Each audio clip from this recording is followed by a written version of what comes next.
On va changer un peu de thématique pour arriver doucement à tes projets. Toi, tu es vraiment à la croisée de deux mondes, du coup l'art et la mer aujourd'hui, de langage, de manière de dire l'indicible, des choses qu'on ne comprend pas forcément, qui s'expriment de manière différente, de terrain d'émotion. Est-ce que tu as le sentiment que ces deux univers-là, ils se nourrissent profondément? Oui, parce que faire de l'art, en tout cas être comédien ou écrire, il faut une sensibilité. Je ne pense pas qu'il y ait de gens qui fabriquent des objets artistiques ou créent des objets artistiques sans sensibilité. Mm. Ça n'existe pas. Et être sensible, c'est aussi regarder le monde avec respect et se rendre compte que tout ce qu'on a là, on nous le donne en fait. Tu vois, on nous l'offre. Et on devrait avoir beaucoup plus de respect pour la Terre, pour tout ce qu'elle nous offre, depuis qu'on est là. Ouais. Et bien avant que l'espèce humaine soit là d'ailleurs. Bien après aussi sûrement. Oui, c'est aussi bien après, bien entendu. Je pense que cette sensibilité, il y a un lien entre l'art et la nature, forcément. Tu vois, quand je te parlais de quand je commençais à essayer de rattraper mon retard culturel et littéraire, il y a un très beau bouquin qui est en bande dessinée sur l'histoire du théâtre. Le premier théâtre, c'est la grotte, c'est les peintures Ouais, rupestres, on décrit la chasse, on décrit la cueillette, on décrit ce qui se passe, et on raconte à la lumière du feu, et on raconte ce qui s'est passé, tout ça. Donc, d'aussi loin qu'on s'en souvienne, le théâtre, c'est primitif, c'est quelque chose qui est en rapport avec ce qui se passe. Donc, forcément, allier le théâtre, le cinéma et la mer, pour moi, ou l'écologie, c'est essentiel. Carrément. Et justement, est-ce que tu penses que ce regard artistique, cette expérience, ça t'amène à voir la mer différemment, comme tu disais, peut-être de manière des fois un peu plus romancée ou peut-être telle qu'elle est vraiment? Parce que l'art, c'est juste de la Ben, description finale. On décrit le beau, mais le beau existe. ouais. Alors, tu sais, il y a Jacques Perrin qui a fait Océan. Ouais. Il disait on peut sauver les océans en montrant les joyaux, ce qu'il y a de plus beau. Et hélas, je crois qu'avec la génération, entre guillemets, mais avec TikTok, avec Insta, avec tout ce qu'on a, en fait, on a accès à tout. C'est-à-dire que la beauté, on l'a. On peut la voir. Et on peut voir aussi tout ce qui est horrible. Mais ce que je veux dire par là, c'est que ça ne suffit plus de montrer les joyaux de la Méditerranée, la passe de Fakarava ou je ne sais pas quel endroit qu'on ne connaîtrait pas encore. Ça ne suffit pas parce que les gens sont gavés d'images en permanence. Et moi, je pense qu'il faut donner envie d'agir et faire comprendre. Et dans ce flot de belles images, en fait, il y a des gens qui ne comprennent plus grand-chose à tout ce qui se passe. Et je m'aperçois d'une chose, tu vois, là, on a ramassé une clope tout à l'heure, tu vois. Quand je dis on appelle ça les mégoculés, mais les mecs qui jettent les clopes comme ça, au-delà du risque incendie, on leur dit, mais est-ce que vous savez que ça pollue 500 litres d'eau? Et en fait, quand la personne commence à conscientiser ça, et parfois même tu peux lui montrer, un mètre cube d'eau, ça fait ça, tu vois, et ben la moitié, ça va polluer la moitié de tout ce volume d'eau. Et la personne, quand elle conscientise ça, elle se dit, ah ouais, d'accord, ok, ben je vais faire attention, mais il faut qu'elle comprenne. En fait, il ne faut pas culpabiliser les gens. Ça ne sert à rien. Et c'est d'ailleurs Julia Duchossois qui a beaucoup bossé sur son texte du Monde du silence-gueule, m'a dit dès que tu culpabilises les gens, ben, ils se braquent, et c'est vrai. En plus d'avoir de l'éco-anxiété, en plus si tu braques les gens et que tu les culpabilises, alors là, ils font l'inverse. Tu vois, alors eux ils prennent l'avion, ils s'en foutent, et ils polluent, parce que de toute façon ils disent foutu pour foutu, c'est bon, tu me culpabilises, j'en ai rien à foutre. Non, au contraire, je pense qu'il faut échanger, il faut partager des connaissances et les rendre accessibles. C'est ce que vous faites avec votre démarche avec Orc, tu vois. Ben moi c'est pareil, dans les films que je fais, j'essaie d'être le plus simple possible, parce que les scientifiques, très souvent, des fois on ne comprend pas ce qu'ils disent. Et c'est vrai que les meilleurs scientifiques, je pense à Gilles Boeuf, à José Sarrazin, à des gens comme ça, même Laurent Balesta, tu vois, tu les écoutes parce qu'à un moment, ils s'adaptent aussi aux gens qui les écoutent.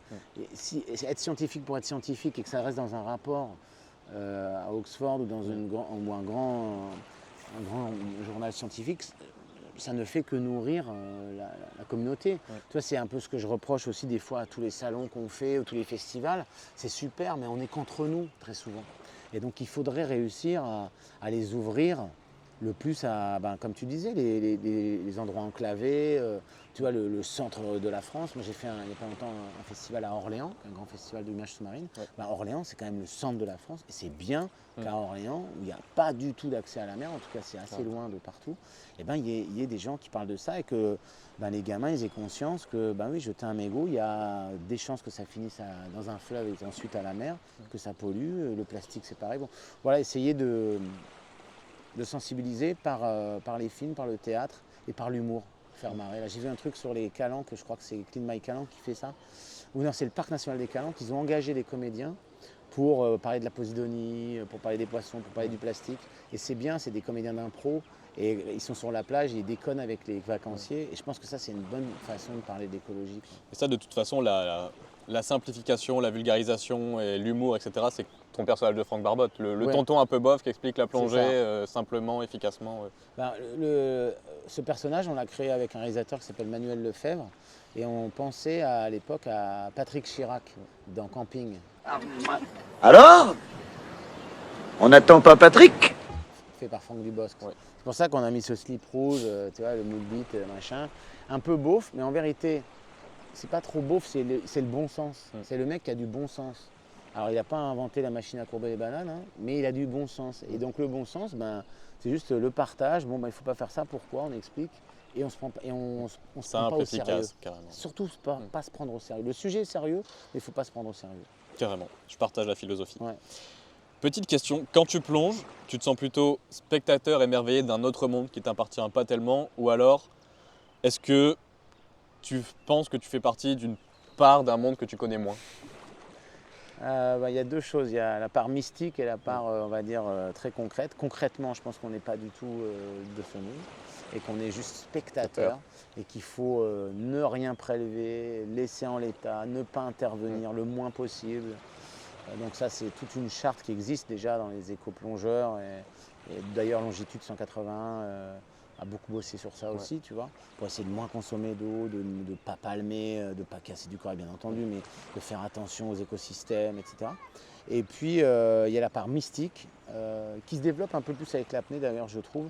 C'est qu'à un moment donné, tu as l'impression de faire corps avec l'eau et d'être, pas un poisson bien entendu, mais plus ton rythme cardiaque baisse, plus tu arrives à faire des apnées longues, plus tu te dis putain, j'ai l'impression de rentrer dans ce monde, quoi. Et là, ça devient un peu plus onirique, philosophique. Un travail sur soi et tu as l'impression d'être proche parce que on vient du liquide amniotique, on a été des animaux marins et tu sais on a des capteurs ici et dès qu'on a de l'eau, le rythme ralentit, le sang se concentre sur le centre du corps et donc on a une adaptabilité à l'eau. Donc il y a deux côtés. Ne serait-ce que les bébés, tu fous un bébé dans l'eau, il saura automatiquement bloquer la respiration. Les bébés nageurs. Donc non, il y a deux parts. Voilà. Il y a une part mystique, où oui, à un moment j'ai l'impression d'être un dauphin. Ça ne dure pas longtemps. Ouais. Et puis il y a un moment où en plongée, très souvent, que tu parlais quand on encadre, tu restes quand même très réaliste et très responsable. Et puis tu es spectateur de ce que tu vois. Quoi, beaucoup, Comme tu l'as dit il y a quelques minutes, il ne suffit plus de montrer des images magnifiques. Il faut vraiment montrer des actions concrètes qui fonctionnent, passer à l'action. Tu crois qu'on est vraiment passé justement de cette ère de contemplation à l'ère d'action, justement à cause des réseaux sociaux? Tu penses que c'est ça, ou est-ce que déjà, ou c'est parce qu'il y a une forme d'urgence où on doit vraiment montrer le concret Non, mais les réseaux sociaux, c'est juste la suite concrète pour montrer les choses. Ce n'est pas les réseaux sociaux qui ont déclenché ça. Ce que je pense, c'est que la Méditerranée, enfin je vais parler de ce que je connais, elle allait beaucoup mieux il y a 100 ans. Pour une raison bien simple, c'est que la pression qu'on lui infligeait était beaucoup moins importante, la densité de population était moins importante, les côtes, le littoral était moins construit, moins industrialisé. Mais en même temps, elle va beaucoup mieux qu'il y a 50 ans. Tu vois, et ça, on le sait. C'est pas un... Parce que très souvent, on me taxe de démago. On dit ouais, mais tes films, c'est un peu bisounours, etc. Tu parles pas du réchauffement climatique, tu parles pas de ci, de là. Évidemment que le réchauffement climatique existe et on n'est pas des climato-sceptiques, tu vois. Au contraire, et j'essaie d'agir, tu vois, ne plus manger de viande. Ça fait 1 an que je suis devenu végétarien, c'est très peu, mais pas de bon moment pour devenir moins con. Hein. Je mange plus de poisson, j'essaie de plus prendre l'avion, j'ai pas de voiture, je prends le train le maximum, j'essaie de pas consommer d'eau. Enfin, tu vois, je fais vraiment gaffe. Attention au maximum. Ouais. Bon, c'est sûr que c'est des gouttes d'eau tout ça, mais bien agir, bien se comporter. Je pense que tu peux le transmettre, en parler, essayer à chacun de convaincre les uns les autres. Mais les réseaux sociaux, c'est super, ça donne plein d'informations. Mais en même temps, il n'y a pas mieux que l'expérience vécue. Donc il faut être curieux, il faut sortir de chez soi. Tu vois, moi j'ai une enfant de 15 ans, j'ai du mal à la sortir des écrans. Alors c'est bien, tu apprends plein de choses, mais l'expérience vécue, il n'y a pas ça mieux. n'a pas de prix, c'est clair. Ben voilà, donc inciter les gens à sortir, inciter les gens à franchir le pas, à sortir de chez eux. Aller. Ici, par exemple, au-delà de la mer, tu as des sentiers marins magnifiques où tu peux faire des randos sublimes. Et tu vois la mer à perte de vue, il n'y a pas d'habitation, c'est sublime. Il faut le faire, il faut le vivre. Et cette transmission, tu penses qu'elle est d'autant plus importante chez les jeunes? Tu parles souvent des AME, etc. notamment. Ouais, les aires marines éducatives, c'est un super dispositif. Moi, j'ai confiance quand je fais soit des projections de films, des ciné-débats, soit avec la pièce de théâtre. À chaque fois, les jeunes, on sent que c'est eux les plus motivés. Et surtout, eux, ils ne se posent pas la question de on a mal fait, on n'a pas bien fait. Eux, ils s'en foutent. Eux, ils vivent dans le monde, ils ont 8 ans, 10 ans, 12 ans. Ils vivent. Et par contre, ils vivent avec la conscience. Ils ont, eux, la conscience que cette terre, c'est la terre nourricière et qu'il faut la respecter. Donc, moi, j'ai confiance. Après, c'est toujours pareil, on est 8 milliards, donc on n'est pas tous... Très souvent, les gens me disent « Ouais, mais vous parlez de la Méditerranée française. Est-ce que dans d'autres pays de Méditerranée, on est au même niveau de la restauration écologique marine ?» Non. Il y a des pays qui sont en train, pour l'instant, d'avoir assaini l'eau. Ça y est, ils n'ont plus de problème d'assainissement, mais c'est tout nouveau. Et nous, l'assainissement, il est réglé depuis, on va dire, une bonne vingtaine d'années.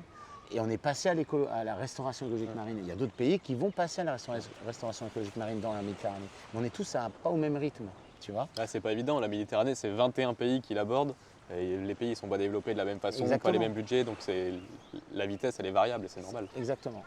Donc, mais en même temps, grâce à Internet, c'est vrai qu'on essaye de corroborer et de collaborer tous ensemble et de faire en sorte que nos efforts soient unis et aussi au même moment. Et donc d'essayer d'unifier tout ça, c'est en train de se faire. Pour revenir un petit peu sur les aires marines éducatives, pour ceux qui ne connaissent pas, c'est des zones littorales qui sont gérées de manière participative par des élèves. Ils sont accompagnés par leurs enseignants, une structure marine locale et souvent soutenus par une collectivité, enfin forcément soutenus par une collectivité. Concrètement, ces jeunes ils deviennent gestionnaires d'un petit morceau d'océan et ils vont découvrir et mettre en place des petites actions pour le protéger, le conserver, etc. Tu as des ATE, aires terrestres éducatives et des AME. Et c'est l'OFB, Office français de la biodiversité, qui s'occupe de ça avec l'éducation nationale. Et c'est les profs qui demandent, qui font la démarche en disant moi j'ai envie cette année de faire une ATE ou une AME avec ma classe parce que je bosse avec tel asso qui va me permettre, c'est des sciences participatives. Par exemple, tu vois, ils vont étudier la laisse de mer. Donc la laisse de mer, c'est quand la mer elle est sur la plage, elle laisse un dépôt.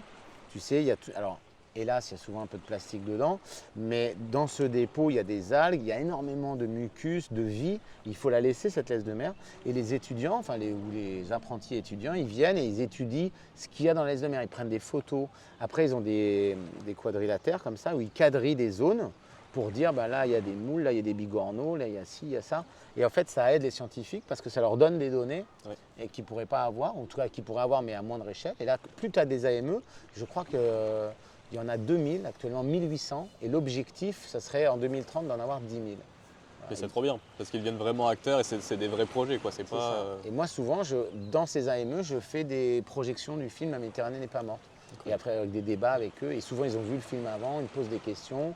Des fois, en visio, je fais intervenir les intervenants du film, s'ils ont des questions spécifiques, avec des scientifiques. Donc ouais, c'est super. On va revenir un peu après sur le film, mais tu parles beaucoup de projections, des ciné-débats, c'est encore plus important pour toi. Le film, c'est le support, et derrière, l'objectif, c'est de faire du dialogue. Clairement, c'est le plus important. Que le film soit vu, c'est évident que c'est bien, mais que le film soit vu et on puisse échanger, si les gens ont des questions, c'est hyper important de leur dire oui, il se passe ça, c'est comme ça que ça se passe. Aussi me dire, tu aurais peut-être pu faire mieux, parce que c'est intéressant aussi d'avoir des points de vue pour upgrader ce qu'on fait et essayer de faire toujours mieux et plus efficace. Tu vois, le prochain, il sera plus long. Là, je m'étais bordé à faire 52 minutes parce que TV5 Monde et TV Monaco étaient vraiment, ils voulaient un format. Là, tu vois, avec Pierre-Étienne Larousse, on s'est dit, le prochain, pour l'instant, on ne pense pas au format, on pense au contenu. Est-ce que c'est intéressant? Est-ce que c'est pas intéressant? Est-ce que ça apporte des choses? Est-ce que ça apporte pas des choses? Donc, il peut faire 52, peut-être moins, peut-être plus. On verra, ça, on s'en fout. Mais ce qui est important, c'est d'échanger, et d'avoir un retour des gens, c'est le plus important. C'est comme au théâtre, ce qu'on appelle les bords plateaux. On adore faire ça parce qu'après, les gens ont plein de questions, quoi. Mais c'est ce qu'il faut. De toute façon, généralement, on voit des choses. En fait, si on ne nous fait pas découvrir, on va pas forcément avoir la curiosité, se poser des questions. Et puis on va apprendre parce que nous, on n'est pas scientifique. Donc moi, il y a des choses qu'on connaît maintenant un peu par cœur parce qu'on apprend. Mais des fois, les gens nous donnent des informations qu'on n'a pas.